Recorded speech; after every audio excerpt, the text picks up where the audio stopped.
Welcome back, and hey, a huge congratulations on making it through this entire tutorial. You've covered so much ground, and in this final explainer, we're just going to take a quick look back at all the incredible skills you've picked up along the way.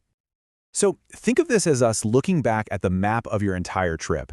We're going to retrace your steps right from those foundational first principles all the way to a real mastery of the topic. It's been quite the journey. So, where did it all start? Well, you began by building a super solid foundation. In those first 3 chapters, we didn't just jump into the how. We really dug into the critical why behind prompt engineering. And we saw just how much value this skill brings to the table. I mean, look at these numbers. A potential 60 to 70% drop in the time it takes to do things, that is a massive efficiency gain. But, it was never just about being faster. You learned how prompting is the key to a consistent brand voice and a huge leap in the quality and accuracy of your responses. And to get that kind of quality, you learned to build every single prompt on these 4 pillars: clarity, specificity, context, and structure. They became second nature, right? These are the absolute bedrock of every effective prompt you now know how to build.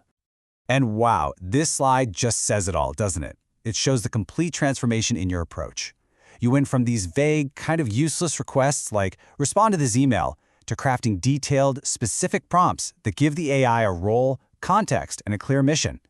That's the difference between a great first draft and having to start all over again. Okay, so once you had that solid base, we moved on to the more advanced stuff in chapters 4 through 6. This is where you really leveled up, learning how to handle sensitive data the right way and unlock the AI's more sophisticated tricks.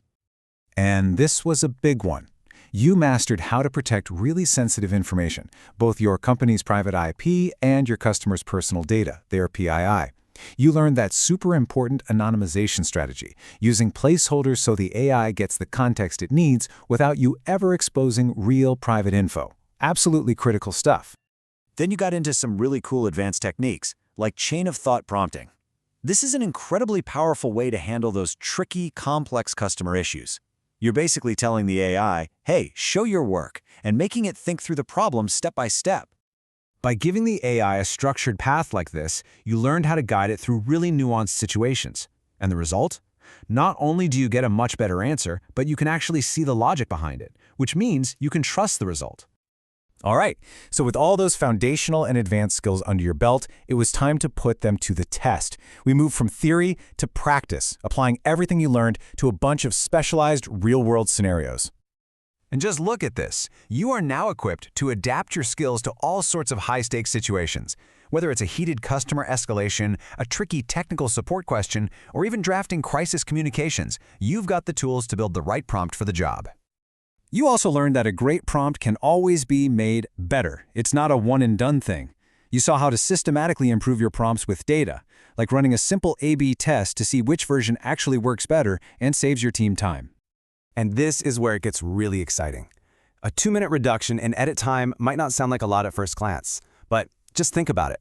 Imagine scaling that saving across your entire team for a week or a month. The impact on productivity is just enormous. And that brings us to the final chapter, where we took a peek into the crystal ball. You prepared yourself for the rapid evolution of AI and what's coming next for customer service. You're now ready for a future where AI collaboration gets way more integrated. We're moving beyond just getting help with drafts, toward having a real-time AI assistant during live chats and calls, and eventually even proactive outreach based on analytics. Wild stuff. But through all of that future tech, the most crucial point to remember is that this journey has prepared you to be the essential human element. The goal was never to replace your expertise. It's all about combining your unique human empathy and skills with the AI's efficiency. That's the winning combo. Now, before we finish up, it's really important to keep in mind that this tutorial from Virtualization Options LLC has given you a fantastic general blueprint. But because every single organization is unique, the very best results will always come from training that's tailored to your specific needs. You see, it's that kind of specialized approach that really digs into the unique tools and processes that will cut risks and help you hit your productivity goals. So please note, the general guidance we've covered here might not apply to your specific situation and comes without any warranty. And for exactly that reason, the most effective training programs are always the ones that are custom-built. after working really closely with an organization to figure out its unique priorities and needs. So if creating a program like that for your own team is something you'd like to explore, you can reach out to Bob Slovic, the Chief Technologist at Virtualization Options LLC, at the email you see here. You've built an incredibly powerful foundation. You now have the map. The real value comes from applying these skills to your world. So the final question is, where will you direct the journey from here?